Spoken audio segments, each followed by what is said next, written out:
Boa tarde. Em nome do AC Camargo, queria agradecer a presença de todos.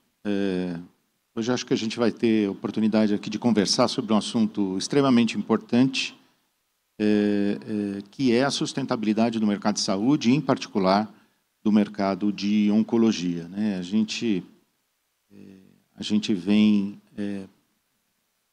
avaliando e percebendo o que acontece com esse mercado, e eu vou falar um pouquinho sobre algumas características desse mercado, de uma maneira superficial, mas para a gente pontuar alguns dados que são dados importantes, e depois a gente vai mostrar como é que o AC Camargo acha que a gente pode enfrentar esses desafios, que ferramentas que a gente pode utilizar.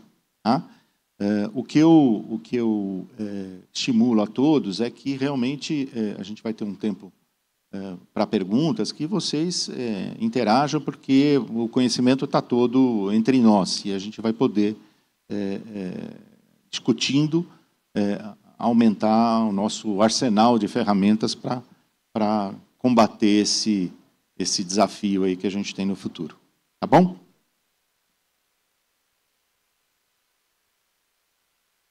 Muito bem. Quando a gente pensa, vai fazer uma divisão do mercado de saúde, e aqui nós estamos falando do mercado de saúde suplementar, a gente tem, obviamente, que o paciente no centro, né?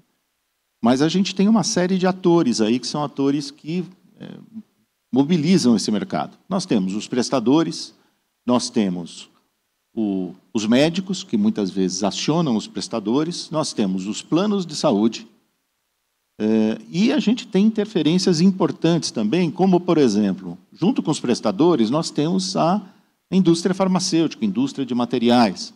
Junto com os planos de saúde, nós temos as empresas que em 70%, 70%, 75% contratam os planos de saúde, né? E a gente vê que nesta conformidade, né, a gente tem interesses diferentes e, muitas vezes, interesses conflitantes. O que é bom para um, não é bom para o outro. E quando a gente fala de plano de saúde, nós não estamos falando de uma coisa só, né? A gente tem operadoras diferentes, cooperativas, seguradoras, medicina de grupo, planos filantrópicos e por aí vai. Tem tipo de plano. É o plano premium, plano básico, plano guru, plano prata. Tabelas diferentes para os prestadores, de acordo com esses planos, né? A forma de remuneração é diferente, né? E nesses planos diferentes, você tem redes de prestadores diferentes. Você tem formas de reembolso, que muitas vezes acontecem. Você tem coparticipação para o paciente ou para o funcionário. Você tem tamanhos de cobertura, o que cobre, o que não cobre, onde começa, onde que termina. E, portanto, a gente está falando de camadas que vão acrescentando complexidade para esse mercado. Muito bem, quais são as dores das operadoras, né? Falando um pouquinho dos três principais players que afetam a vida do cliente e do paciente, né? A primeira dor é o rol da ANS, né? Vamos fazer um exercício de empatia. Tem alguém de operador aqui? Vamos fazer um exercício de empatia, né? Essa questão de tudo para todos no rol da ANS é o seguinte: imagine que você entra num consórcio para um Corsa, né? E ao final da sua jornada ali, você precisa de uma peça de uma Ferrari, que está no rol da ANS. Então você pagou o consórcio do Corsa e você precisa de uma peça de Ferrari, né? E esse cálculo é feito pela operadora. Então a operadora fala assim: puxa vida, esse modelo não está certo. Muito bem.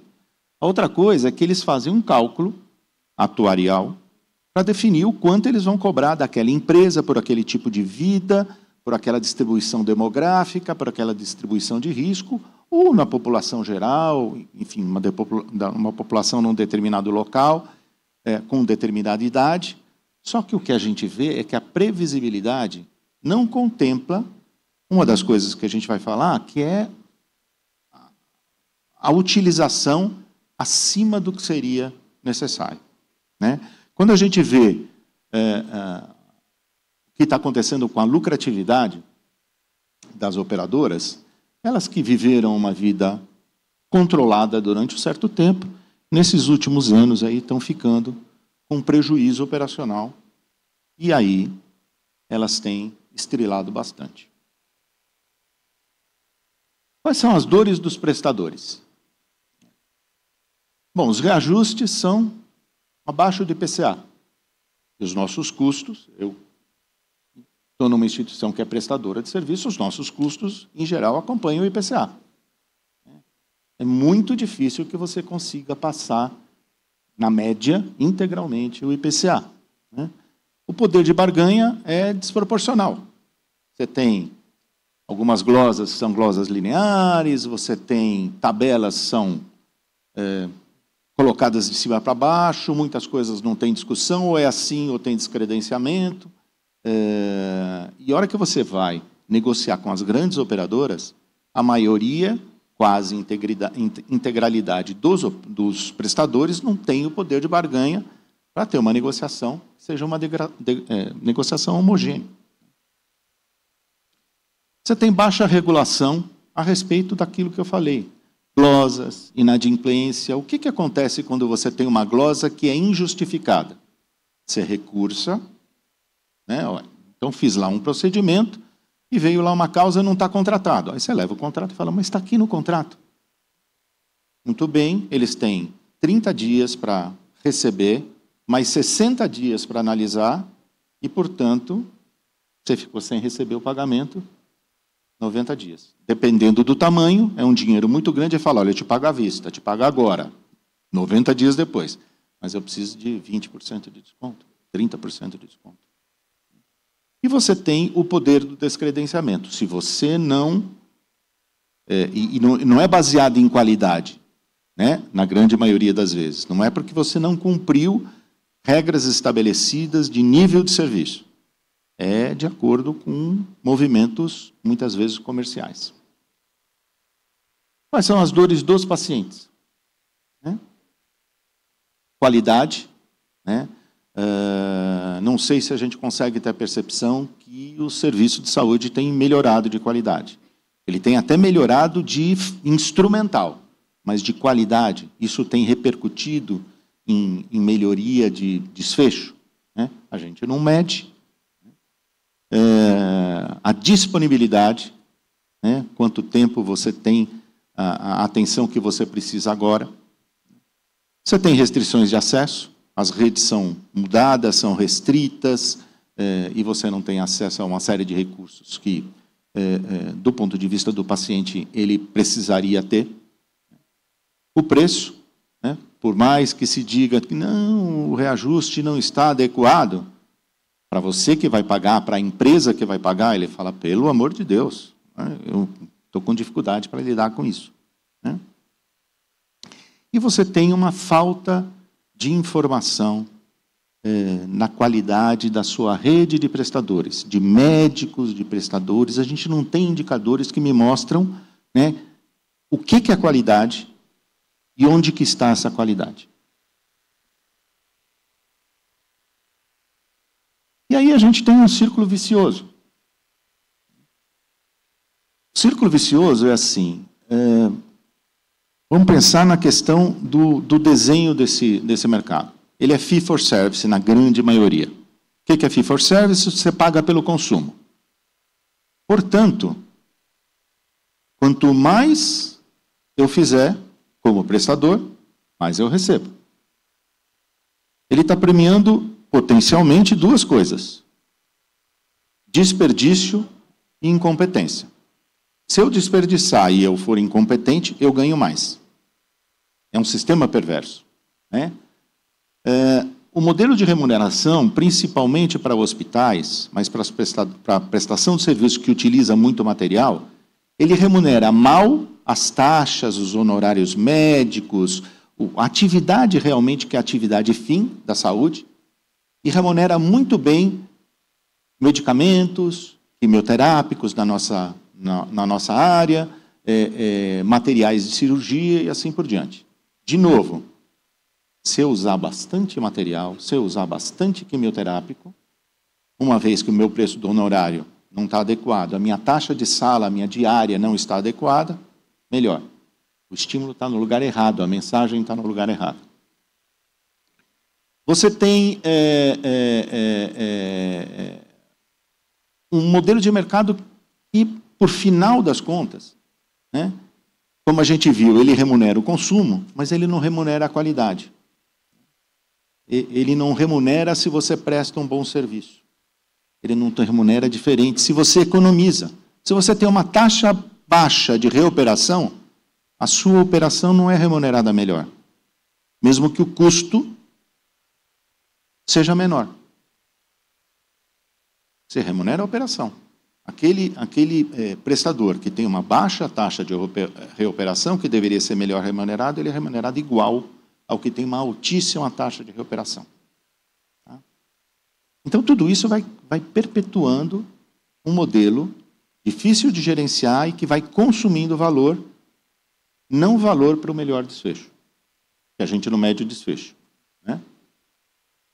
E tudo isso que a gente está falando, vocês percebem que leva a um aumento de custo. Olha que coisa interessante aqui. Ó. Esse aqui é o custo de saúde no mundo. Essa é uma característica, não só do Brasil, do mundo inteiro. Por quê? Porque a gente tem alguns direcionadores naturais de aumento de custo. A população está envelhecendo. Isso traz mais doenças crônicas, traz mais consumo de saúde. A gente está vivendo mais, a gente está consumindo mais, por mais tempo, recursos de saúde. Você tem novas tecnologias que são introduzidas e naturalmente vão aumentar o custo, desde que baseadas em evidências sólidas de literatura médica. Né? Então, você tem isso. Só que olha aqui os países que têm algo semelhante ao fee-for-service. Estados Unidos e Brasil. Essa curva, ela aumenta. Então, esse é um direcionador perverso, o modelo de remuneração, a falta de comprovação de qualidade, de valor e de desfecho, é um potencializador desse aumento de custo. Né? Modelo de reajuste, que, como eu falei, reajusta mensalmente quase que o material e os medicamentos. Né? E você, de novo, não tem um nexo entre a sua qualidade e o valor da remuneração que você recebe. Então, por exemplo, você tem uma UTI, caso real, né? Você tem uma UTI e tem uma média de permanência de 3 dias. E usando um número fictício, cobra 9. Aí a operadora de saúde chega e fala assim, a sua UTI é cara, porque todo mundo cobra 7. Qual é a média de permanência das outras UTIs? 5, um pouquinho acima de 5 dias. Eu falo, minha UTI é cara? 3 vezes 7, 3 vezes 9, 27. 5 vezes 7, minha UTI é barata. Ninguém vê isso. Né? E, de novo, eu falei da reoperação, sucesso terapêutico e por aí vai. Né? Então, essa falta de análise do que é custo e do que é preço é o individual. Só que você soma um monte de preços, né? Você usa um monte de medicamentos, materiais que não precisam, mesmo que o preço seja menor, o custo é maior. Então, a gente no mercado precisa olhar para custo, a gente precisa olhar para desfecho, a gente precisa olhar para valor. No cenário atual, né, nós estamos num momento de instabilidade financeira, está mais ou menos ruim para todo mundo, porque como eu mostrei para vocês, as operadoras estão com uma lucratividade descendente, às vezes até negativa, os operadores, os prestadores, na grande maioria dos casos, estão sofrendo por essa pressão de custo muito grande, por não conseguir ter a remuneração adequada para prestar os serviços. E talvez o único elo da cadeia de valor que precisa começar a participar mais dessa equação seja o elo dos fornecedores de material. Você tem uma estabilidade de regramento, né? A ANS aprovou o Carticel como uma droga obrigatória. Não foi obrigatória, ninguém cumpriu, nenhuma operadora credenciou, pelo menos não a Secamargo e não os outros prestadores que foram autorizados a fazer o Carticel. E agora mudou a definição, não é mais uma droga infuncional, é uma droga especial. Então você tem uma instabilidade de regramento. O CAD tem autorizado fusões e aquisições. E quando a gente olha, a função do CAD é não permitir que isso aconteça prejudicando o consumidor. Você olha algumas coisas e fala assim, eu acho que isso aqui tem o risco de prejudicar o consumidor. E está passando. Então, a gente tem uma estabilidade do regramento. Você tem processos de verticalização, tanto estrutural como virtual. Isso muda o mercado, muda o modelo de relacionamento entre as estruturas do mercado. Você tem aí terceirização de risco. O que eu chamo de terceirização de risco? Você tem algumas metodologias que você passa para o prestador o risco do seu cálculo atuarial estar errado. Você bota um cap no faturamento, você faz um processo que chama capitation, e aí você passa para o prestador, que não tem a competência para fazer isso e nem recebe para isso. E você tem também outro lado, isso aqui afeta principalmente as operadoras, que é a judicialização. É óbvio que você tem judicialização como um direito do cidadão. É óbvio que você tem a judicialização que muitas vezes atende a um direito não cumprido do cliente, do indivíduo, do paciente. Agora, em Goiânia, há 5 anos atrás, um juiz deu uma judicialização que obrigava um hospital a fazer um tratamento com aquela pílula do câncer. Vocês lembram? Então, você tem várias facetas dessa questão da judicialização. Bom, a gente comentou sobre uma série de situações aí, e tenho certeza que na cabeça de todo mundo tem algumas soluções aí que a gente precisa fazer. O que falta para a gente fazer? Porque a gente está falando nisso, eu me lembro que em 2018 eu fiz uma palestra aqui que eu botei uma figura de um tsunami. Acho que eu botei de novo. Porque eu falei, isso aqui não vai dar certo. E a gente continua sem ter grandes mudanças, sem ter grandes evoluções.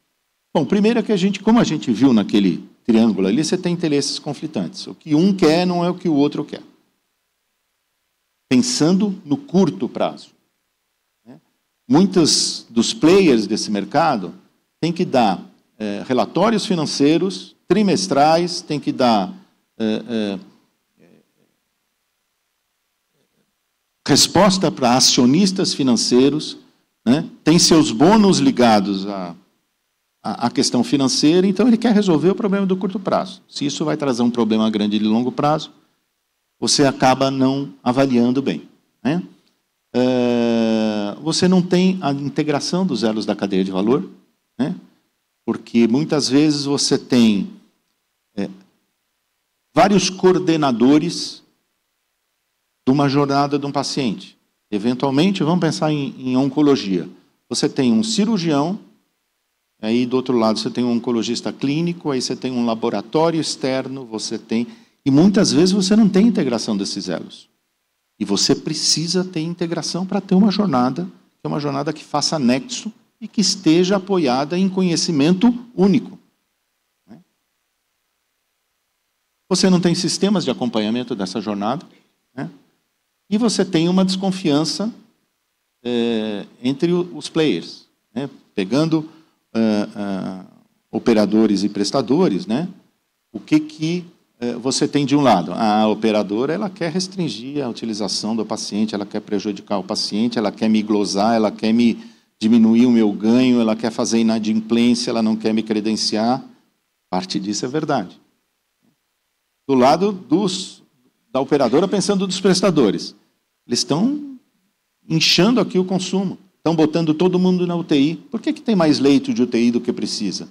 Por que não fica ninguém nesse pronto-socorro e todo mundo é internado?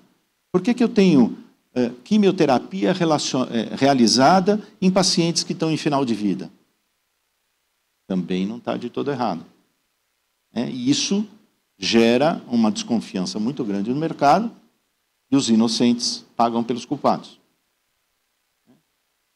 Muito bem. Para subir essa primeira montanha, e os próximos palestrantes vão abordar esse ponto, alguns highlights aí que a gente precisa começar a abordar de uma maneira concreta e assertiva para que a gente invista na sustentabilidade do mercado de oncologia. Primeiro, tem que cortar os desperdícios. Com tanta coisa importante para a gente investir, a gente não pode se dar o luxo de gastar dinheiro com o que não precisa ser gasto, com coisas que não fazem diferença. Então, as coisas precisam ter pertinência, baseada em literatura, de vida real, baseada em experiência. Elas precisam ter pertinência para que elas aconteçam. Você precisa ter continuamente avaliação da eficácia e da eficiência das ferramentas de tratamento, de diagnóstico, por assim por diante. Você precisa, para ter essa visão, você precisa gerar indicadores. São indicadores que sejam comparáveis e auditáveis. Não adianta eu ir no jornal e colocar um informe publicitário dizendo que o AC Camargo tem 110% de cura de determinada doença. Você tem que auditar isso, você tem que ter esses dados baseados num banco de dados que seja concretamente analisável. Desfecho, qualidade, dados operacionais, a gente vai ver um pouquinho disso, e custo-efetividade. E você precisa ter um sistema que premia a utilização adequada de recursos para o melhor desfecho. Então, na verdade, a gente não tem, para ter sustentabilidade no mercado, a gente não tem que ter o menor custo. A gente tem que ter o melhor custo para o melhor desfecho. E quando a gente começa a gastar dinheiro com o que não precisa, não sobra dinheiro para a gente gastar dinheiro com o que precisa. Então, agora, os próximos palestrantes vão abordar alguns pontos. O primeiro que eu vou chamar é o Dr. Tiago Chulan. Ele é cirurgião, mas também é o coordenador do AC Camargo da parte de prevenção. Olha que interessante, uma cabeça diferente. E a gente começa com prevenção. Prevenção é uma ferramenta super importante e a gente não está utilizando adequadamente as ferramentas de prevenção.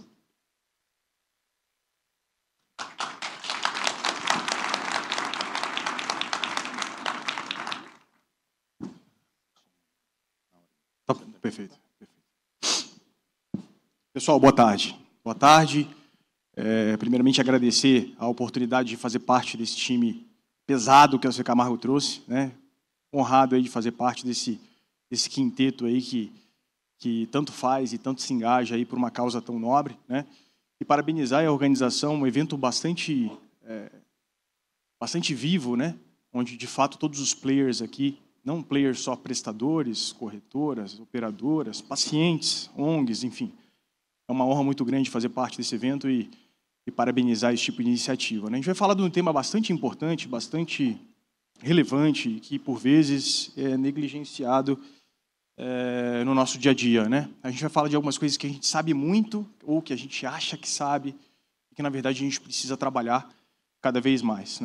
Então, começando pelo começo, falando um pouquinho da prevenção e diagnóstico precoce. Você vai ser um cirurgião de cabeça e pescoço, que se apaixonou por prevenção há cerca de 10 anos. Quando a gente começou a estudar oncologia, a gente viu que ali talvez tivesse a resposta para uma série de coisas.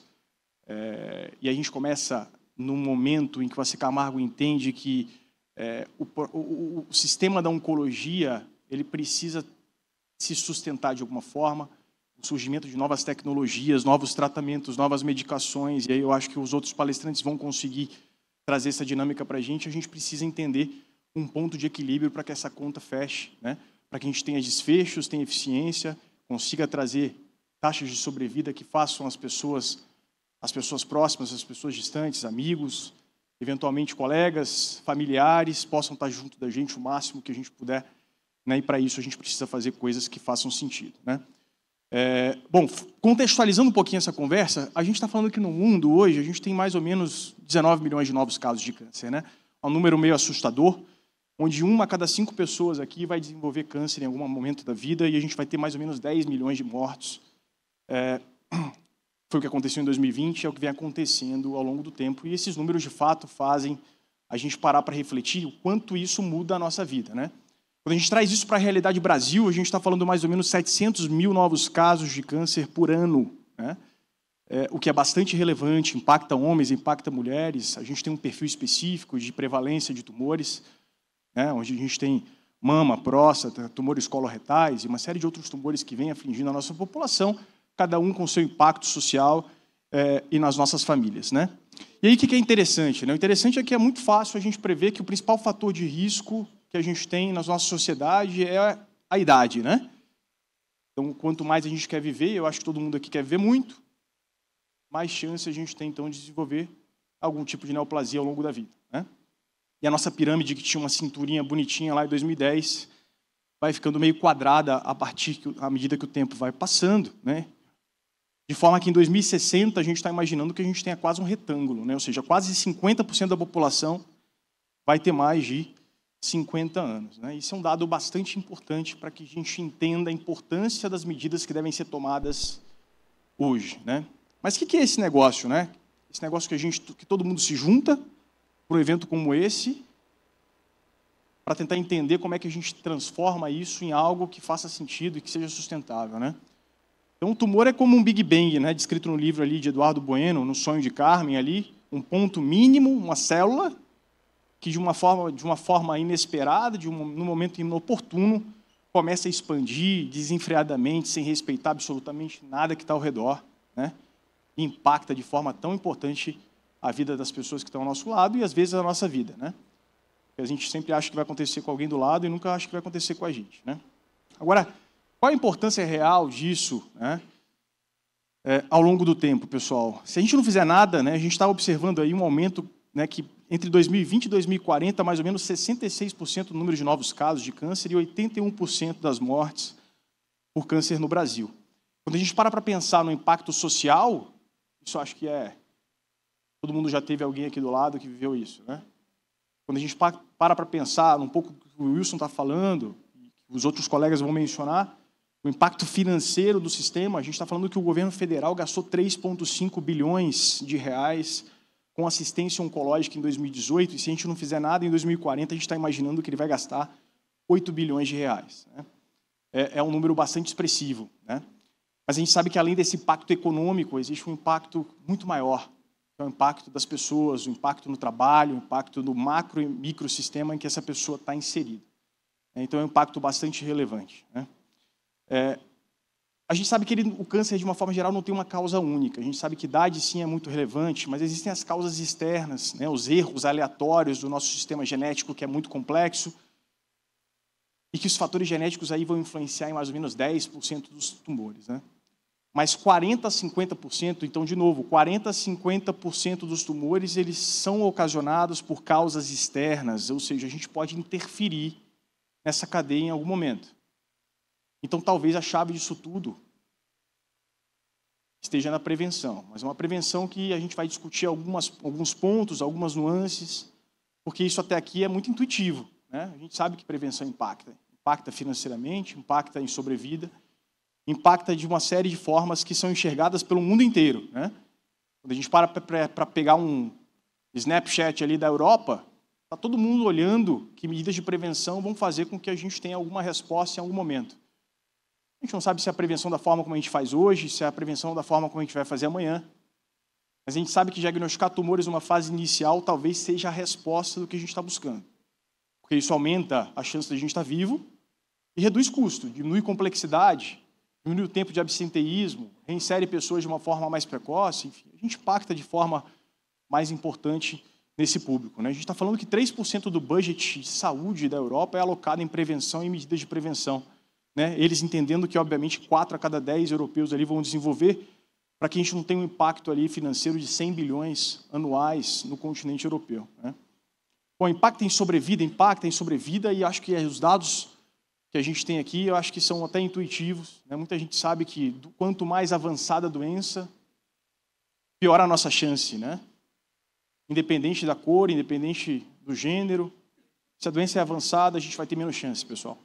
Eu acho que isso aí é inquestionável. Então, faz sentido a gente diagnosticar tumores em fases iniciais, é importante, é muito importante, né? Aqui são alguns dados do AC Camargo, e a gente sempre tomou cuidado de sempre estar se comparando com o mundo, né? E aqui a gente pegou alguns dados do Centro de Referência de Mastologia de Mama, a gente vê aqui taxas de eficiência, e a gente fica feliz quando vê alguns dados como esse, né? Onde a gente está em taxas de sobrevidas que se assemelham e, às vezes, superam algumas casuísticas mundiais, né? E aí a gente fala, opa, talvez a gente esteja no caminho certo em relação à terapêutica, né? O AC Camargo sempre foi a vanguarda do tratamento da oncologia no país, e a gente se orgulha muito disso, né? Mas, de uma forma geral, a gente sempre tem que se reportar ao passado, entender o que está acontecendo para tentar ver as oportunidades do futuro. Bom, a área de custo-efetividade do hospital, e a gente começou a entender que não tem como fazer oncologia sem pensar em custo-efetividade, começou então a fazer algumas análises, que é, ok, diagnosticar esses tumores de uma forma mais precoce, aumenta a minha chance de ficar vivo, e eu acho que isso aí todo mundo sabe, né? Mas o quanto de fato, financeiramente, isso impacta do ponto de vista dos outros componentes desse sistema, né? Das operadoras, de todo mundo que faz a gestão da oncologia de uma forma geral. Então, nessa linha verde aqui, a gente tem, por exemplo, os tumores coloretais, onde a gente vê aqui, né, de forma bastante significativa, um aumento de uma cifra, e são números reais, obviamente a gente ocultou o valor final, mas que varia de uma cifra para lesões iniciais para 40 cifras, ou seja, o tratamento custa 40 vezes mais em fases avançadas, né? Isso faz com que a gente pare para pensar no que precisa ser feito. Alguma coisa a gente precisa fazer nessa história para tentar evitar aqueles casos em que a gente consegue mudar. Tem alguns tumores que a gente não consegue mudar a história natural da doença, mas para alguns tumores a gente consegue fazer essa diferença, né? E coloretal é um deles, né? Pelo menos a literatura mostra dessa forma. Para mama, a mesma coisa, né? A gente tem tumores iniciais com uma cifra e custam 8 vezes mais em fases avançadas, né?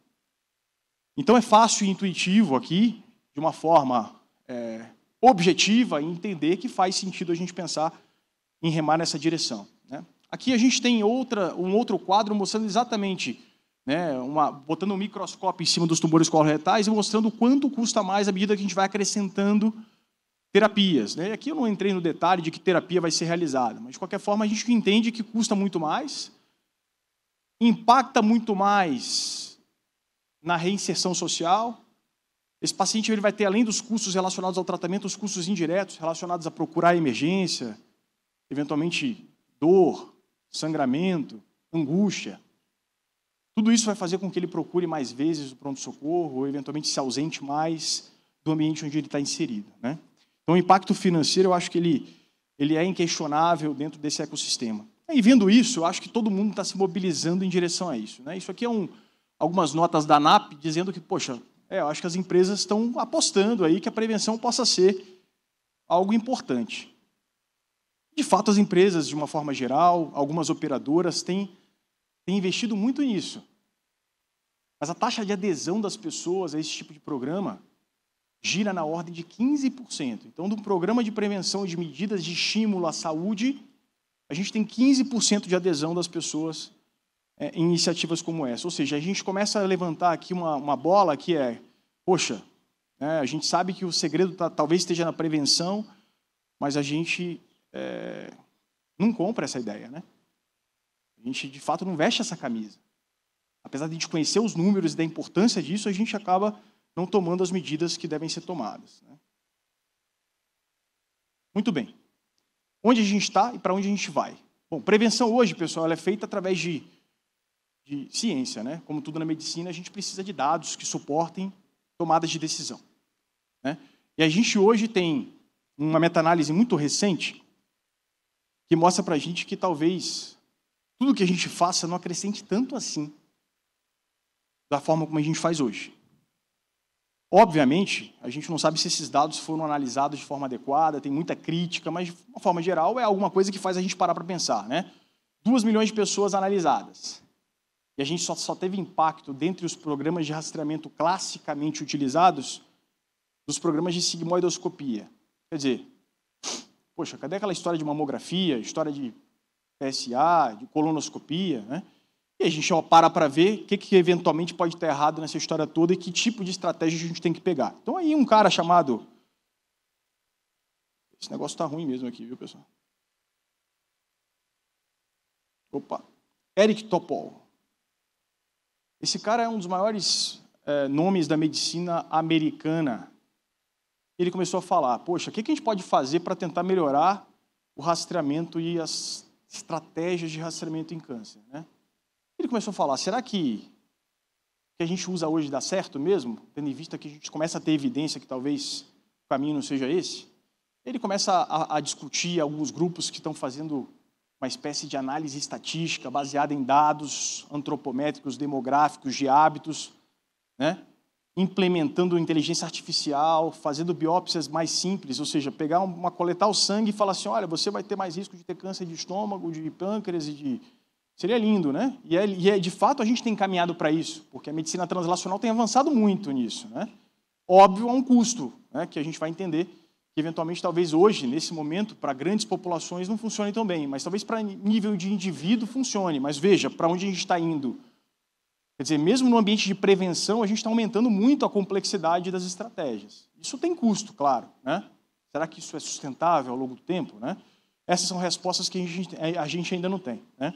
Então, será que o que a gente tem hoje de prevenção, que é o rastreamento, a forma como ele é feito atualmente, baseado basicamente em idade e gênero, né, e sexo, né? A gente vai ter um elevado índice de falsos positivos, ou seja, muitos exames que dão positivo que não são positivos, muitos exames ao longo da vida que são realizados para, às vezes, detectar um que eventualmente está errado, sendo que nos números dos Estados Unidos, só 14% dos tumores diagnosticados lá são diagnosticados em estratégias de rastreamento. E aí você vê algumas correntes, por exemplo, começando a fazer o uso de inteligência artificial, porque tudo agora é inteligência artificial, né? A inteligência artificial tá avançando bastante e na medicina não é diferente. A gente está vendo aqui que esse estudo aqui é um estudo que unificou pacientes dos Estados Unidos e da Dinamarca. Foram 28 mil casos descobertos em 11 milhões de pessoas analisadas e eles estabeleceram... Não avaliaram aqui genômica, não avaliaram absolutamente nada translacional. Basicamente, algoritmos de inteligência artificial em várias camadas, estudando o perfil e aumentando a predição desses casos, com modelos que apontaram uma direção que é promissora, né?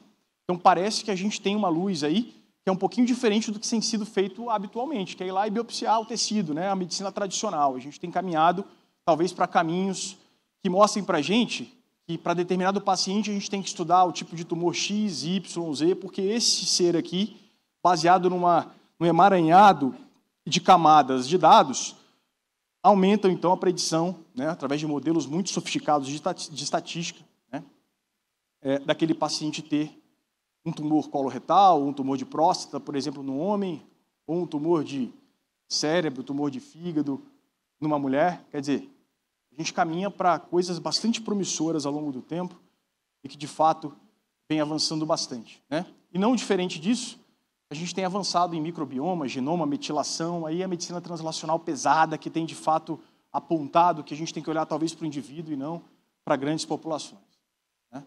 Bom, uma outra coisa que é muito importante, pessoal, é que hoje a gente faz um rastreamento, a forma como a gente faz prevenção hoje é uma coisa aleatória, né? As empresas dizem que fazem prevenção, a gente acha que também, a gente eventualmente entende que faz, mas é uma coisa meio que completamente aleatória, sem uma coisa organizada, né? Sendo que, nesse sentido, quando a gente tem uma coisa de oportunidade não organizada, a gente aumenta custo, faz exames desnecessários de unidades temporais inadequadas, enfim, não faz exames adequados para a faixa etária e a gente impacta pouco, no final das contas, na mortalidade por câncer, que é o mais importante, né?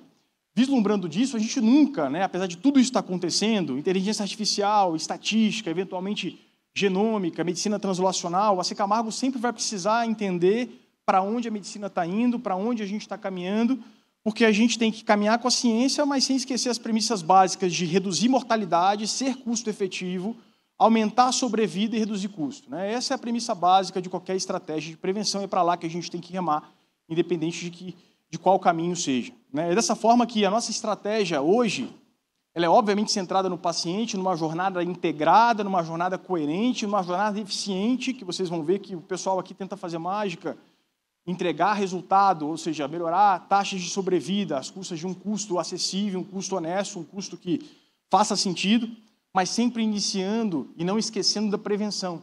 Apesar de a gente ser muito bom em toda a jornada assistencial, a prevenção ela faz todo sentido nesse sistema e nesse ecossistema, trazendo aqui uma pitada de, talvez a sustentabilidade, ela precise, de fato, ter esse pilar como pilar principal, né?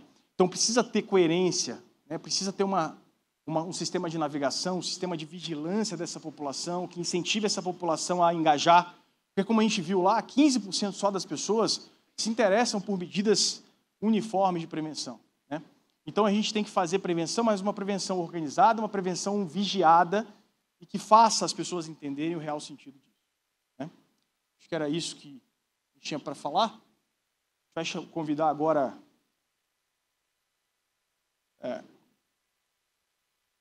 a doutora Aline Shibana, que é do Escritório de Valor da C. Camargo aqui, para falar um pouquinho para a gente.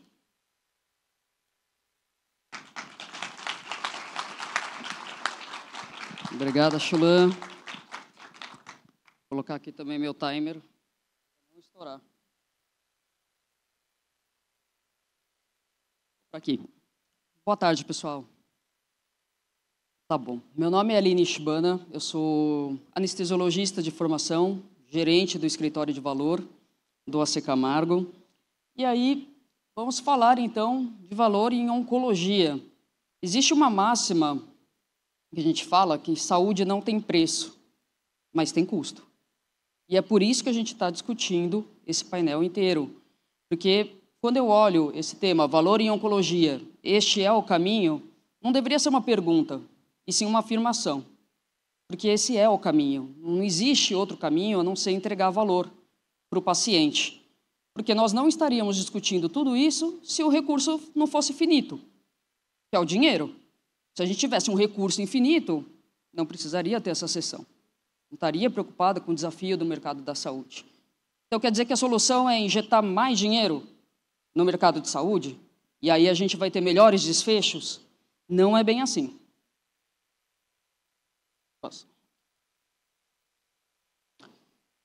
O Wilson mostrou... Agora melhorou o microfone. O Wilson mostrou um gráfico dos Estados Unidos. E, de fato, quando a gente vê os Estados Unidos, gastar mais não significa ter mais saúde. Porque o gasto per capita é de 10 mil, quase 11 mil dólares para ter uma expectativa de vida de 77 anos. Então, gastar mais não se reflete em mais saúde. Muito pelo contrário, se a gente olha, por exemplo, o Japão, país mais longevo, gasta 4 mil dólares por cabeça e tem uma longevidade de 84 anos. Então, o problema não é só a falta do recurso, mas é como a gente utiliza. Então, não é só gastar mais dinheiro no sistema de saúde, em oncologia, mas a sabedoria de saber como gastar. E eu acho que vocês viram nos painéis anteriores do Chulan, do Wilson, que a gente gasta mal. A gente gasta muito mal os recursos em saúde, com redundância, com desperdício, com overuse, overdiagnósticos. A gente diagnostica muito mais do que poderia ser tratado ou do que deveria ser tratado. A pertinência do cuidado, a gente trata o que não deveria tratar, diagnostica o que não deveria diagnosticar, porque o sistema é remunerado para isso, como o Wilson falou. Então, se eu passo com a minha mãe na médica dela e a médica fala, vou pedir um exame de colesterol, eu já falo, não, a gente já está aqui, né? Pede ureia, creatinina, enzimas hepáticas, hemograma, glicose. E aí eu acho que eu estou cuidando da minha mãe. Mas, na verdade, se minha mãe não tem queixa nenhuma, eu estou desperdiçando dinheiro. É óbvio que vai vir normal, ela não tem queixa. Então, isso tudo causa um grande sistema e uma escalada de custos na área da saúde. A Então, a gente precisa aprender a gastar bem. E aí que entra o conceito de valor em saúde proposto por Porter e Theisberg em 2007, que nada mais é que um novo modelo de assistência que visa entregar os melhores desfechos para os pacientes, desfechos que importam para os pacientes, pelo menor custo possível. Então, é ser eficiente e entregar bons desfechos versus, é claro, a pertinência do cuidado. Não adianta nada a cirurgia ser maravilhosa, eu falar, minha anestesia foi maravilhosa, e aquela cirurgia não estava nem indicada para começo de conversa. Então, tem que ser pertinente também. E aí a gente começa a falar de valor em saúde. Schulan já mostrou, mas uma das primeiras etapas que Porter e Theisberg propuseram para o novo modelo de assistência baseado em valor é a construção de linhas de cuidado, ou IPUs, né, unidades práticas integradas, que nada mais é do que mapear a jornada do paciente e mapear quem está envolvido no cuidado do paciente e organizar todo mundo numa linha de cuidado. Uma linha de cuidado do câncer de mama, por exemplo. Uma linha de cuidado de tumores abdominais. Linha de cuidado coloretal. Foi isso que nós fizemos. Nós temos 12 centros de referências organizados por linhas de cuidado. São especialistas, ultra especialistas, não só em oncologia, mas se tem um cirurgião aqui, como vocês conheceram o Schulan, ele é especialista em cabeça e pescoço. O patologista vai ser especialista em cabeça e pescoço. O anestesista vai anestesiar mais para cabeça e pescoço. O oncologista, cabeça e pescoço. E qualquer outro profissional que vocês citarem da linha de cuidado, fisioterapeuta, cabeça e pescoço. Então, todo mundo sabe o que tem que fazer e todo mundo conhece todo mundo dentro da sua linha de cuidado. Isso garante melhor comunicação e mais eficiência na jornada. E, a partir disso, o que a gente faz? Constrói protocolos. Protocolos clínicos integrados. Então, olha só que específico. A gente tem protocolo mapeado até para tumor de glândula salivar. Dentro da cabeça e pescoço, a gente pegou glândula salivar, reúne todo mundo que está envolvido no processo e acorda um protocolo integrado, multidisciplinar, para cuidado coordenado, para não ter redundância e não ter desperdício. Para não acontecer desse paciente ter uma tomografia de tórax e eu lá como anestesista pedir um raio-x de tórax, hemograma e eletrocardiograma porque é o padrão. Ele já tem uma tomo de tórax, para que eu vou pedir um raio-x? Então, esse protocolo clínico integrado está desenhado para todos os sítios primários. E aí vocês podem falar, poxa, Aline, mas aí médico detesta protocolo. Médico detesta ouvir a palavra protocolo. Aí você vai falar, poxa, mas aí vai querer engessar a prática assistencial, vai querer fazer todo mundo seguir o protocolo.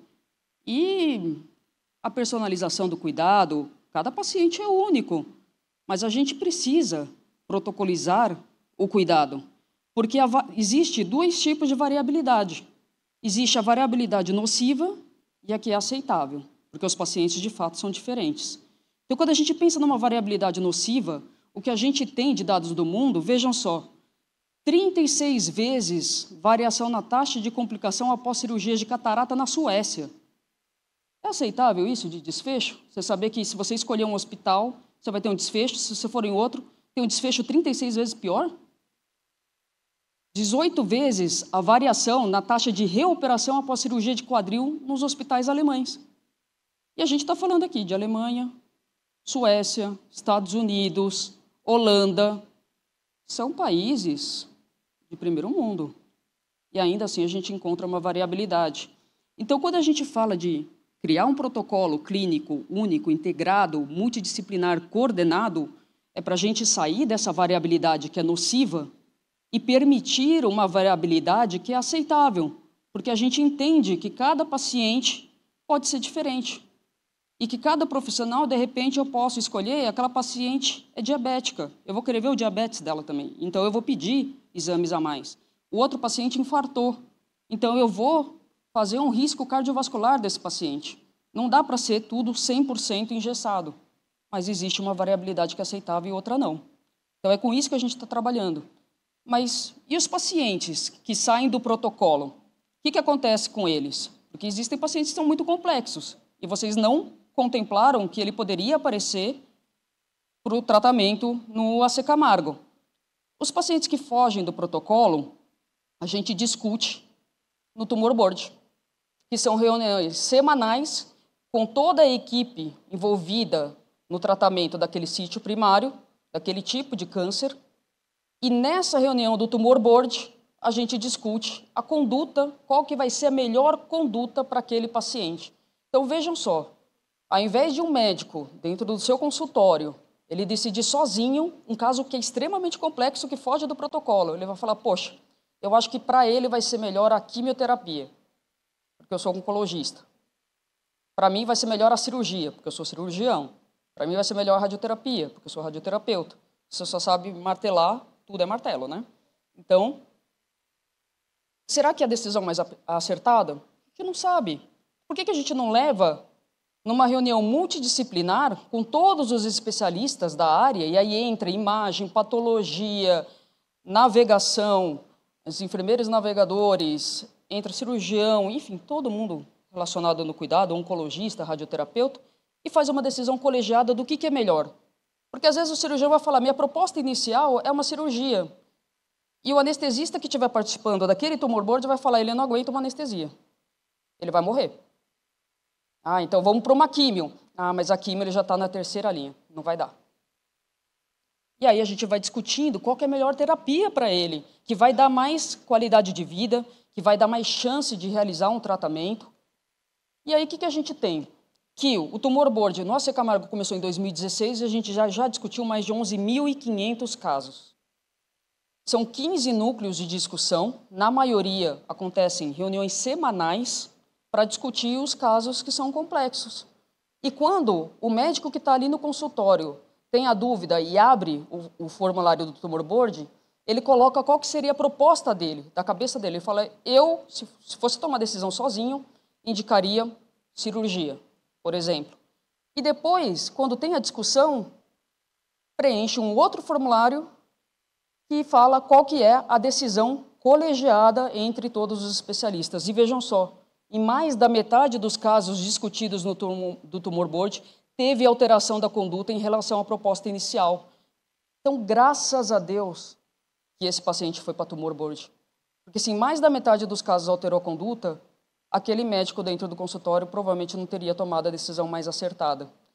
E em 1% dos casos, inclusive, a gente indica cuidados paliativos exclusivos.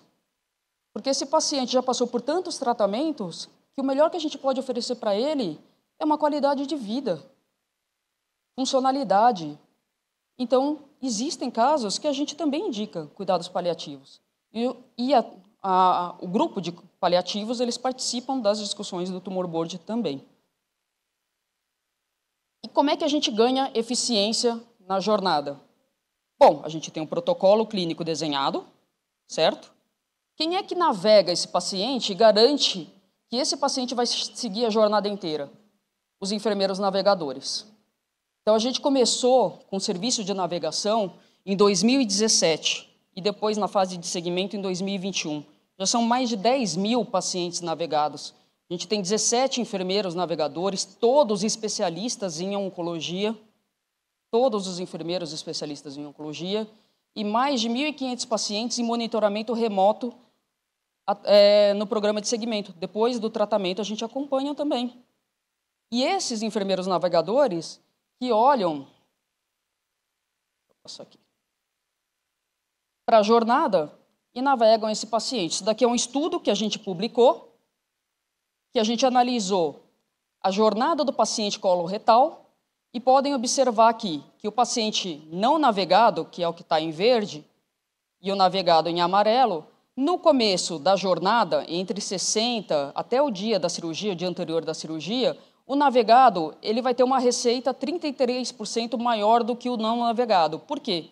Porque a equipe adere mais ao protocolo e aí, putz, esqueci um exame. A navegação vai atrás do médico e fala, doutor, existe o protocolo, você esqueceu de pedir esse exame, uma PET-CT, uma tomografia, uma ressonância. Então, de fato, a receita aqui vai ser maior naquele que é navegado, porque a adesão ao protocolo é maior. Mas vejam só que interessante, quando chega na internação, o paciente não navegado ele fica 18,5% mais caro, porque ele complica mais ele passa mais tempo internado, ele reinterna mais, ele reopera mais e ele volta mais no pronto-socorro, que é o que a gente pode ver aqui 30, 90 dias após a cirurgia. Então, no total, quando a gente fez análise de custo-efetividade, o grupo de não navegados ele sai 16% mais caro comparado à jornada do navegado. A gente consegue ter controle disso, da jornada dos pacientes, através dos protocolos e do serviço de navegação. E é claro que a gente faz esse acompanhamento através de indicadores que são importantes para nós. Trouxe alguns para a gente discutir. Então, vejam só, nossa média de permanência na unidade de internação, de 4 dias. A média de permanência na UTI, que era o que o Wilson estava falando, 3,7 dias em 2022. Quando a gente separa as operadoras, 3,3 dias.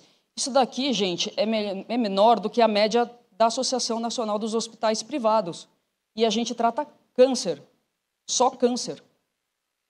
Não entra cirurgia plástica, tirar vesícula, tirar apêndice, prótese de joelho, tirar joanete. Não tem, é câncer. E ainda assim, a nossa média de permanência na UTI é menor do que a ANAP.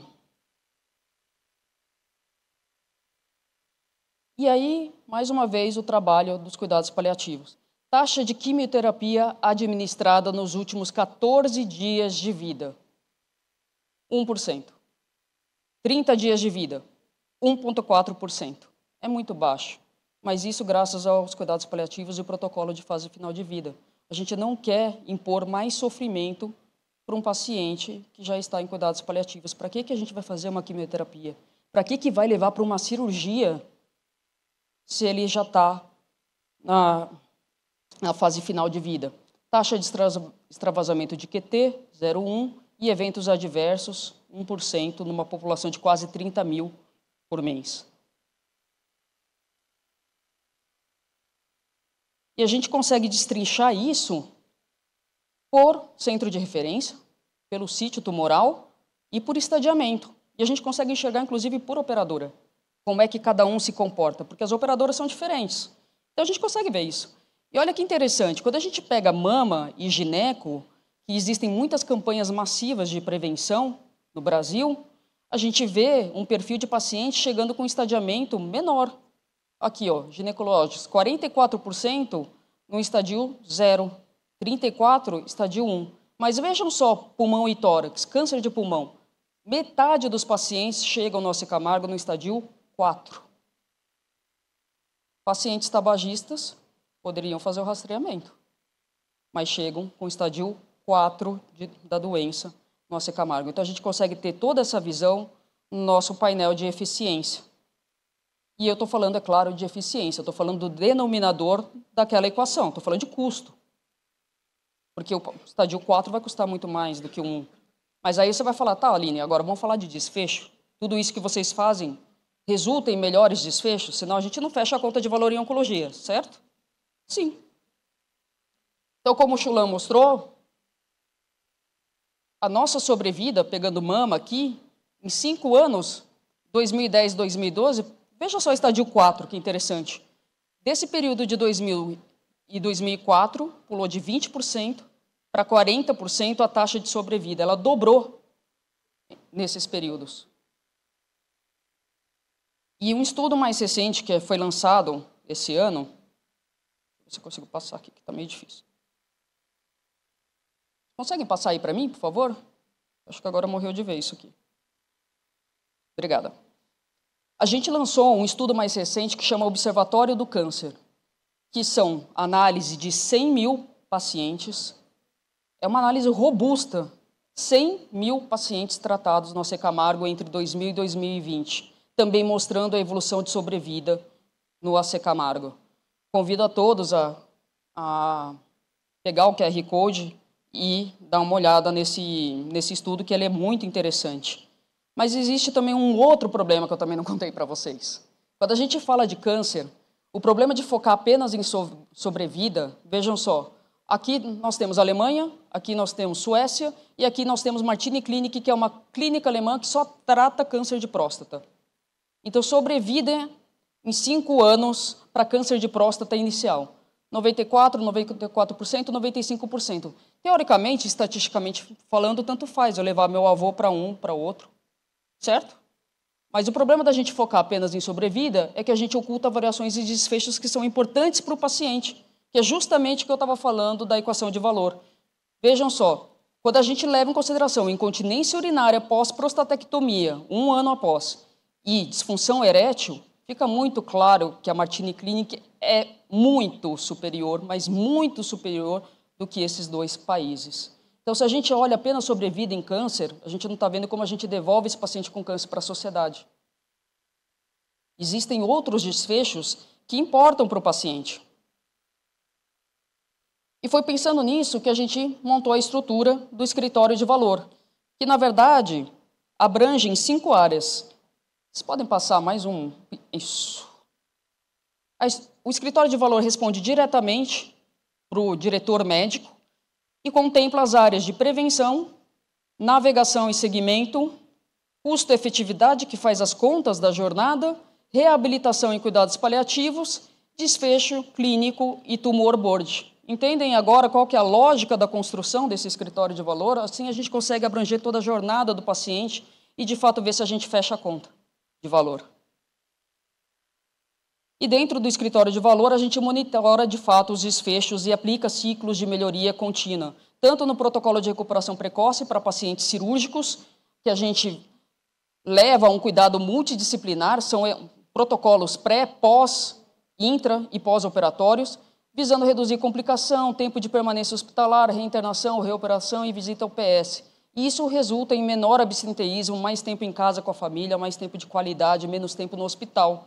E os programas de qualidade de vida. A gente aplica esses questionários de funcionalidade e qualidade de vida, os desfechos são reportados pelos pacientes, a gente vai monitorar por 10 anos e atualmente estamos monitorando câncer de próstata, coloretal e tórax, vendo como a gente trata e como esse paciente sobrevive ao câncer. E tudo isso, é claro, com uma jornada humanizada. Não teria como fazer de outra forma, porque, afinal, o paciente do câncer tem muitas facetas a serem tratadas. Então, isso a gente faz através dos grupos de apoio, além apenas de pensar em custo e desfecho. Pode passar mais um, por favor? Porque, no fim das contas, é isso que a gente quer. Mais vida no seu tempo e mais tempo na sua vida. Obrigada. Agora eu vou chamar, obrigada, a doutora Raquel Bussolotti, que também é anestesista, mas é superintendente de operações do AC Camargo. Esse coisa morreu de vez. Qual que é? Esse aqui, o verde passa e o outro volta, e o pointer é esse que está. Olá, boa tarde. Vocês viram que a anestesia nesse hospital tem um papel relevante, né?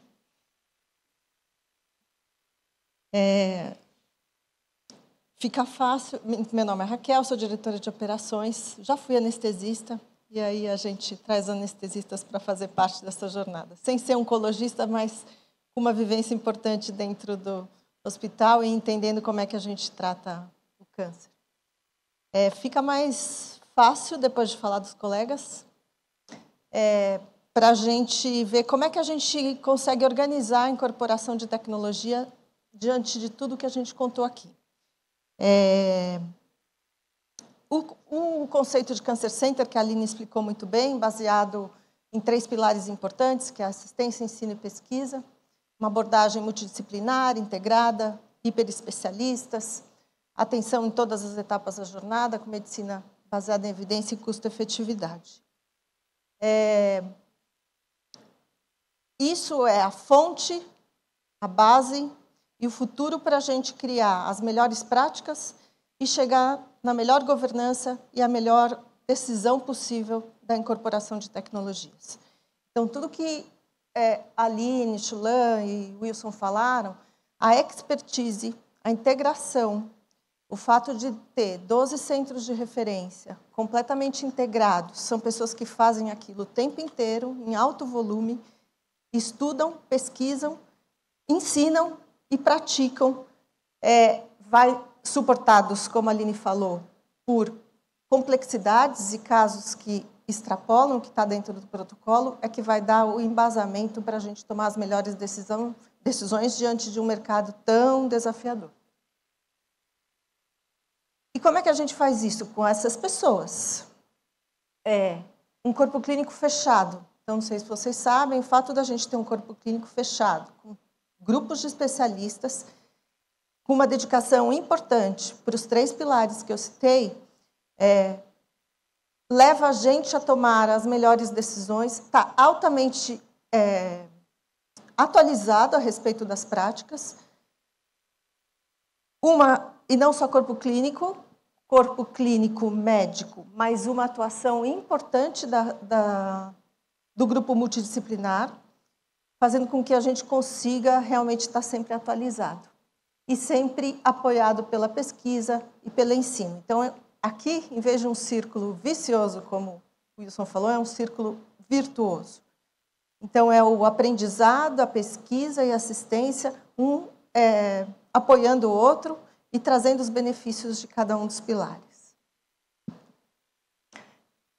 Longe de querer que vocês entendam isso é um diagrama próprio nosso, de mostrar como é que a gente entende o modelo do Cancer Center e como toda instituição e uma governança bem estabelecida faz parte na hora da gente tomar as decisões, sejam comerciais, sejam baseadas em protocolos, sejam na incorporação de materiais ou medicamentos novos, a gente precisa ter o apoio de toda a instituição. Então, eu só circulei aqui alguns e acabei esquecendo, porque são muitos. Mas a gente falou de protocolos, de desfecho, claro, né? O paciente no centro de cuidado, gestão da informação clínica, gestão do escritório de valor, financeiro, baseado nos desafios que o Wilson colocou, suporte regulatório, Anvisa, tem código, está no rol, não está no rol, tudo isso a gente precisa trazer para uma decisão. Inovação é uma inovação, a Camargo ou quem está incorporando tecnologia, qualquer outro hospital, está trazendo algo que vai ser realmente benéfico para a população do seu escopo ou para a população da sociedade que circula aquele serviço. Então, tudo isso é muito importante, a gente ter uma governança que apoie as decisões. Não dá para tomar decisão, é um jargão que a gente vê na prática clínica, na caneta do médico. Então, a gente precisa desse suporte. Como é que a gente faz isso? Acho que é comum, acho que vocês têm esse conhecimento, que os hospitais têm as comissões técnicas. E que eu traria aqui de destaque? Essas são as principais comissões, elas não têm uma cadeira, na nossa governança a gente decidiu isso, que elas não têm uma cadeira de suprimentos, de financeiro ali, são técnicos multidisciplinares, super importante a presença de farmacêuticos clínicos, de enfermeiros, de anestesistas, na incorporação de equipamentos, de médicos radiologistas, enfim, de uma série de ortopedistas, para trazerem o que realmente é a boa prática. E aí as opções vão chegando no mercado, para nessa comissão, nessas comissões, e a gente analisa absolutamente tudo. Muito semelhante, esta ficha técnica é muito semelhante ao que a Conitec usa. Então, qual é o princípio ativo, ou qual é o medicamento, ou material, tem substituto, não tem, qual é o custo, qual é o protocolo, o custo-benefício para o paciente. Qual é o protocolo que nós queremos aplicar? Então, por exemplo, um imunoterápico. Nós temos previsão de tratamento naquele ano de 5 pacientes daquele sítio tumoral específico. Qual é a dose? Quantos frascos a gente pretende usar em cada ciclo? Para a gente dar suporte para as próximas fases que virão. Então, a gente precisa entender. Se precisa de estrutura? Tem insumo? Então, a ficha técnica de cada uma dessas comissões é absolutamente completa. Ver o que está, claro, desde o regulatório, no rol, na Anvisa, já está comercializado, não está. A gente começa a se antecipar quando o médico, ou o corpo clínico, ou, enfim, mesmo a área de inovação traz uma possível incorporação, a gente se antecipa para que, quando sai o preço no mercado, a gente tenha uma resposta para dar se aquilo realmente será uma próxima incorporação com benefício para o paciente ou não. O que a gente procura em cada uma dessas análises? Tudo que realmente faz sentido para todo o mercado, né? O benefício clínico com todas as evidências, estudos que mostram evidências, fase 3, randomizados.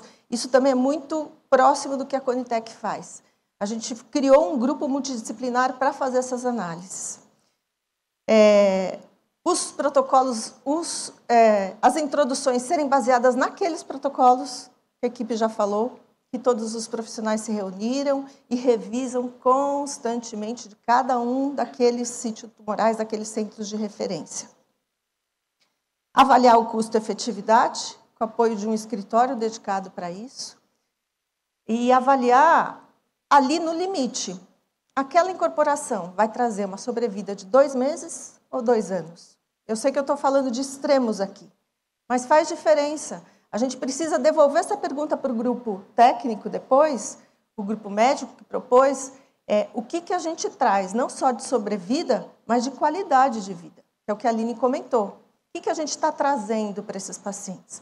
A gente sabe do desafio que o paciente chega com o que foi mostrado no Google para ele. Olha, eu quero que minha mãe viva 2 meses. É muito difícil essa decisão. Quando a gente vai para o indivíduo, como o Chulan falou, é o que nós queremos. Ou para a mãe da Aline, é o que nós queremos. Mas a gente precisa entender o que nos circunda. É o mercado. Infelizmente, a gente ainda tem um mercado baseado na conta aberta, no fee-for-service. Então, a quem a gente está beneficiando?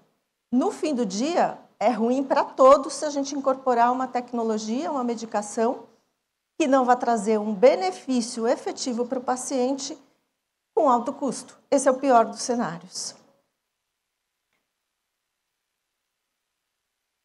E aí, um ponto super que a gente está aí caminhando nesse futuro, o super importante, que é o que o escritório faz, uma vez incorporado. Então, vamos supor que a gente decida lá, tem o estudo, tem a tecnologia, tem a medicação, e a gente ganha 8 meses de sobrevida global e uma qualidade de vida, é um imunoterápico via oral, deixa de ser EV, menor retorno para o pronto-socorro, menor toxicidade, e aquele paciente consegue viver 1 ano a mais.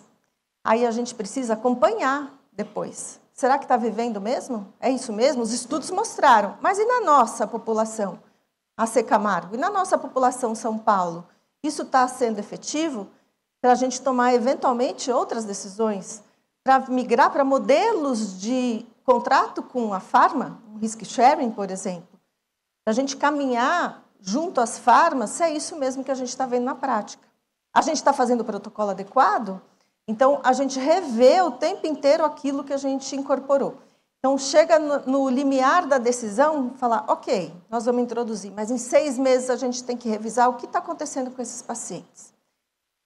Isso não é fácil, pessoal, é uma coisa que se cria, depende de toda aquela governança, a gente ter a confiança do corpo clínico na hora da introdução, explicar que a gente vai incorporar, mas vai reavaliar.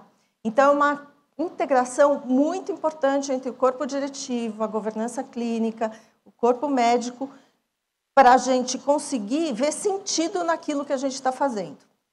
E não ser nós contra eles, estamos todos juntos, somos um só, e tem um mercado junto nos apoiando, e a gente tem que chegar a alguma conclusão no fim do mês, no fim do ano, nos próximos anos, de como que a gente vai tornar esse mercado sustentável. Este é o fluxo que eu acabei de comentar. A gente parte da elaboração dos protocolos, vai para a comissão técnica, então vem uma indicação dos protocolos revisados continuamente, de novo, por aquelas pessoas hiperespecializadas, submete o escritório de valor, vê o máximo de custo-efetividade que a gente consegue de literatura, e a gente vai para uma comissão que a gente tem de incorporação. Também não veio de um dia para o outro. Isso tem uns 5 anos que a gente conseguiu. Reúne as principais diretorias, médica, corporativa, relacionamento, comercial, e a gente vai para uma decisão, que eventualmente não é numa reunião. Ali se tem um debate, e eventualmente tem que voltar para o corpo clínico, ou voltar para o escritório de valor e entender se é o momento, se a gente aguarda um pouco. E a gente contar isso para o nosso corpo clínico e ter ele como parceiro, entendendo que talvez não seja o melhor momento. Nessas discussões, a gente vai avaliar todos os aspectos técnicos de desfecho, qualidade de vida, aquilo que está à nossa mão já, que o escritório nos ajuda, fazer uma análise financeira, sim. Quem vai pagar a conta? A gente brinca em nossas reuniões. Então, ok, está ótimo, o benefício paciente está muito claro, mas quem vai pagar a conta? Fazer uma análise com as operadoras, ver quanto que está sendo o repasse. Infelizmente, ainda a gente depende disso, analisar a nossa margem, analisar quanto a gente pode aguentar com aquele custo introduzido, com a menor margem possível, para poder cobrir nosso custo fixo. Então, a gente depende sim de um financeiro sentado ali. Uma análise comercial, que é como vamos fazer. E o particular consegue dar conta disso? E a operadora? Para quantas pessoas a gente vai dar acesso a uma incorporação? Então, são perguntas que a gente se provoca. A gente vai ganhando agilidade, vai ganhando integração, mas no começo eram discussões importantes, de 2, 3 horas. Hoje a gente consegue fazer validações até por e-mail, porque já vem tão produzido o material, tão embasado de todas as diretorias, de todos os participantes, que a gente consegue fazer isso. Mas, eventualmente, a gente tem que parar tudo e vamos voltar para a decisão inicial e a incorporação e qual a indicação disso. Compras, aspecto de estoque. Ok, a gente tem um câncer aqui super raro, a Aline falou, glândula salivar. Tem uma droga nova aqui para tratar e a gente vai usar uma vez no ano. Nós vamos ter estoque? Não, vai perder o estoque. Mas o médico consegue esperar a gente comprar se precisar? Então, a gente precisa chegar nesse detalhamento da incorporação. Porque, senão, a gente incorpora, põe na prateleira e depois perde por validade. Então, é uma decisão que precisa estar todo mundo na mesa desde o início. Dizer que a gente aprendeu isso desde o começo, não. A gente aprendeu errando também. Porque a gente foi lá, botou na prateleira e perdeu. E a gente vai acompanhando a incidência. Eventualmente, a gente vem com uma ficha técnica que a proposta é de usar 3 vezes ao ano, porque o caso é raro, mas traz uma sobrevida adequada. E aí a gente tem que decidir o estoque ou não. E aí a gente olha para a nossa evolução, depois de incorporado, e vê que usou 12 vezes ao ano, para tudo. Então, acho que a gente pode botar no estoque. Uma vez por mês, dá para deixar no estoque. Então, são decisões que fazem parte desse comitê de incorporação o tempo inteiro a gente revisando. E aí, um ponto super importante que a gente discute a gente veio numa crescente de custos, o Wilson mostrou muito bem, a Aline também. E a gente tem que, nessas comissões também, pensar, espera aí, tudo que eu estou comprando aqui, a gente está usando? A gente só está incorporando novas práticas, mas e o que eu deixei de usar? Para a gente revisitar os protocolos e decidir pela desincorporação. Nem é uma palavra que a gente encontra aí, mas é isso mesmo. É olhar para a prateleira, olhar para o que está sendo substituído, e a gente tem que olhar isso na hora da incorporação. Substitui, agrega, depende do estágio, depende da linha de tratamento, e a gente conseguir minimizando e tirando dos protocolos aquilo tudo que foi incorporado, senão aí vira um círculo vicioso mesmo. Então, faz parte, isso também não se consegue de um dia para o outro, mas é nesse momento que a gente está, olhando para medicamentos, principalmente materiais, acho que vocês sabem disso, da gente ir tirando e diminuindo o valor do nosso estoque, mas o mais importante, olhando para a prática clínica, o que faz sentido. Então, é um fluxo que a gente revisita a todo momento.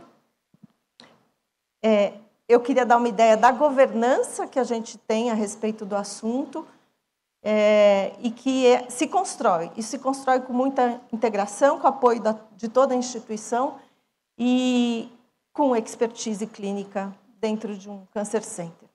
Era isso, obrigada. E agora eu vou chamar o Dr. Vitor Piana, nosso diretor-geral, fechando com chave de ouro aqui. Obrigado, Raquel. Bom, boa tarde a todos, obrigado a todos pela presença. Meu nome é Vitor Piana de Andrade. Eu sou médico patologista, estou na Secamargo há 20 anos e tive a minha jornada lá com diagnóstico durante quase 15 anos, e aí fiz uma mudança de carreira, fui diretor médico, que ajudou a construir todas essas jornadas e protocolos, depois fui diretor de operações na pandemia, né? Aprendi bastante, e há 2 anos estou como CEO, com muito orgulho de tudo que a gente tem para mostrar aqui, né? Você Camargo acumula uma série de dados e fatos que eu acho que faz muito bem para a sociedade se a gente puder divulgar. Tem muito eco no microfone, eu não sei se estava assim com vocês também. É isso mesmo, né? Tá bem. Bom, eu realmente acredito que um paciente que chegue na OC Camargo, ele vai receber um cuidado que está no melhor patamar do que tem no mundo, tem as chances de sobrevida e qualidade de vida igual aos melhores cancer centers do mundo. Mas são 17 mil por ano. E o Brasil tem 705 mil pacientes por ano. A gente precisa fazer mais. OC Camargo nasceu há 70 anos atrás. É fruto de uma iniciativa de profissionais inconformados que queriam fazer alguma coisa por pacientes que morriam sem cuidado algum. E a sociedade doou os recursos. Eu acho que a gente é um case de sucesso de ter transformado aquelas doações da sociedade em benefício para a própria sociedade. É uma fundação privada sem fins lucrativos. O nosso papel é melhorar a oncologia do Brasil, então tem muito para a gente fazer nessa jornada toda que foi mostrada aqui. Está muito claro que a gente vai precisar fazer um rearranjo do ecossistema, né? É um rearranjo mandatório, não é opcional. Da forma como está dando errado, a gente vai ter que ajudar. A oncologia do passado, lá quando o OC Camargo foi fundado, era uma oncologia que um cirurgião corajoso, bem treinado, e um paciente se bastavam, né? Eles entravam numa sala cirúrgica e com bisturi e uma anestesia mínima, né? Se fazia o que tinha de mais moderno para a oncologia naquela época. O tempo passou, 7 décadas se passaram, e o que a gente vê hoje na oncologia é um infinito de tecnologias que a todo ano mudam. Muda o remédio, muda a pinça do robô, muda a máquina da radioterapia, tudo muda, tudo custa caro.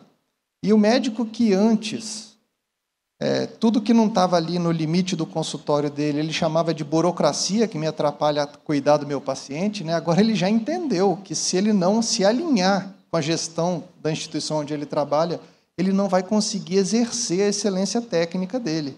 A enfermeira também não consegue. Os sistemas todos agora são necessários para gerar alertas de segurança. E tudo isso vai requerer da gente muito mais integração. Nós vamos ter que funcionar como uma orquestra. Não basta mais ficar bom de um instrumento. Nós vamos ter que ter a cabeça de times de alta performance. Isso significa saber para onde vamos, né? Uma comunicação eficiente. Então, se for uma orquestra de verdade, vão ter que combinar a música que nós vamos tocar, porque mesmo que nós sejamos ótimos em cada instrumento, se não combinar a música, vira barulho. Então, esse é um tema muito importante. E não adianta o OC Camargo construir toda a integração dentro de casa, porque para eu cuidar de um paciente no OC Camargo, precisa de muita gente que não está no OC Camargo, né? A cadeia toda. E nós vamos precisar funcionar como orquestra na cadeia toda, não é dentro do OC Camargo. Então, nós estamos provocando e vamos derrubar o muro do OC Camargo. Para nós, esse é o futuro. O OC Camargo já foi um hospital do câncer, um cancer center, mas o nosso futuro é uma plataforma aberta de oncologia, onde a gente sai com facilidade para conversar com o mercado e estruturar soluções, mas também a gente permite a entrada dos players do mercado dentro da OC Camargo, e eu vou falar um pouco disso, sobre os dados. Está muito claro que a gestão é que vai fazer a diferença nessa história toda. A gente falou aqui o tempo todo, gestão de protocolo, gestão de processo, gestão de governança clínica, gerenciar os incentivos, gerenciar o desperdício, é gestão. E todo mundo faz gestão, que é escolher um caminho para chegar em algum lugar melhor do que a gente está hoje. Isso é gestão. E os médicos estão se juntando a fazer gestão com a gente. Esse ano a OC Camargo está investindo alguns milhões de reais para treinar 280 pessoas numa escola de negócios, para que os líderes médicos, enfermeiros, consigam entender a linguagem do desafio econômico do que está vindo pela frente. Isto é fundamental. Se a gente não falar a mesma língua Não pode ficar, né, dizendo que o outro está jogando contra. Então, isso para nós é muito importante. Agora, médicos e instituições não bastam. Nós vamos precisar que o paciente fale a mesma língua, que a operadora fale a mesma língua, que a indústria fale a mesma língua, porque é só assim que a orquestra vai tocar algo que vale a pena escutar. Eu tenho muita expectativa que a ciência de dados venha nos ajudar nesse futuro. Tem muito dado por aí, ele está aprisionado, né, em silos, em caixinhas. Se a gente conseguir botar esses dados para fora, integrar os dados, um olhar o dado do outro e conseguir fazer com que o paciente, ao percorrer a sua jornada, mesmo que ele mude de prestador, ele consiga levar o dado dele, que ele consiga evitar redundâncias de exame, que ele consiga ganhar tempo para não ter que fazer de novo uma coisa que ele já fez, né? Que isso ajude também nas autorizações mais rápidas, que ajude nas auditorias mais rápidas. Quer dizer, o dado precisa sair dos silos e ganhar um ambiente mais compartilhado e que a gente possa fazer o analytics disso, minerar esses dados, encontrar os pontos de ineficiência, jogar fora, né, aquilo que nos atrapalha no tempo e no dinheiro.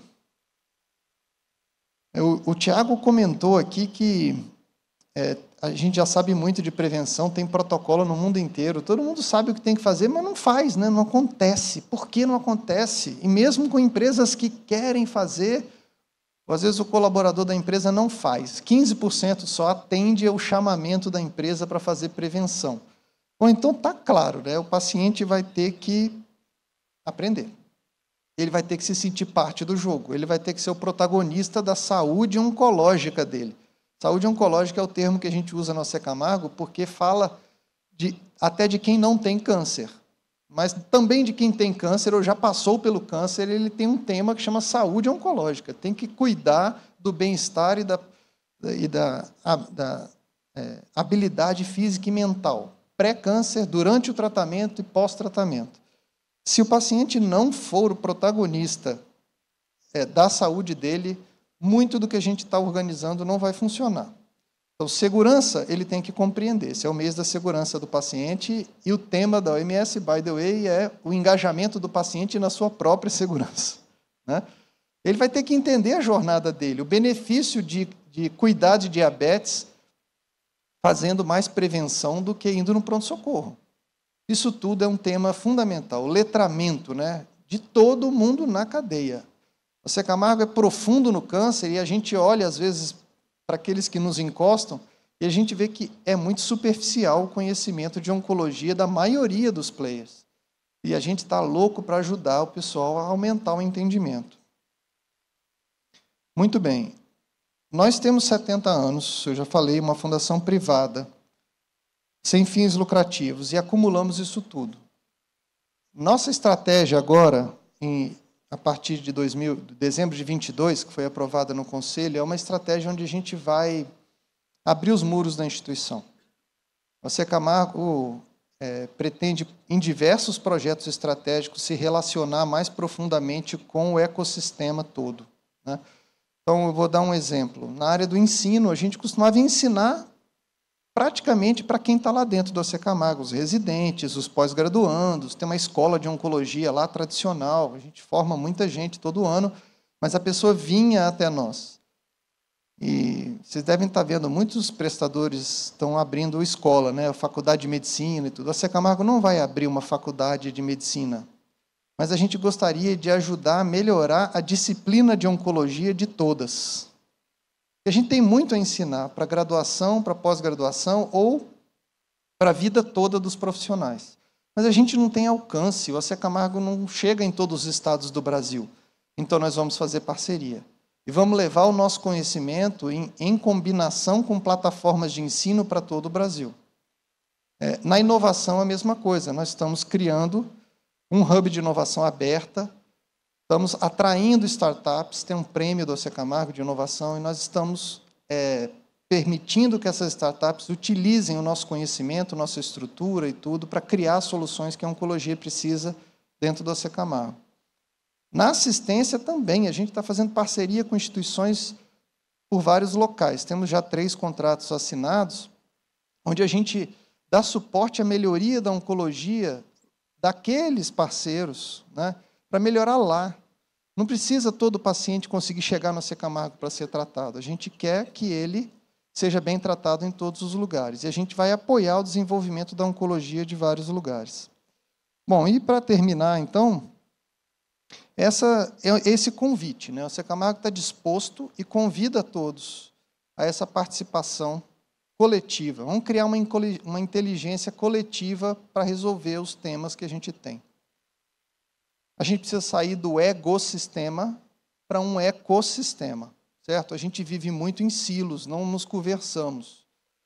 E esse compromisso nosso de publicar os dados, as informações e deixar a porta aberta. Quem precisar dos dados do Camargo também para testar hipóteses, calcular custos. Eu estou vendo aqui alguns já que a gente participa, né, de algumas iniciativas boas, que crescem. A gente não tem braço para fazer tudo, é muito bom poder receber outras pessoas que podem aportar energia para a gente conseguir acelerar as soluções. Então é isso, contem com a Camargo, a gente está a serviço da sociedade, esse é o nosso papel. Obrigado.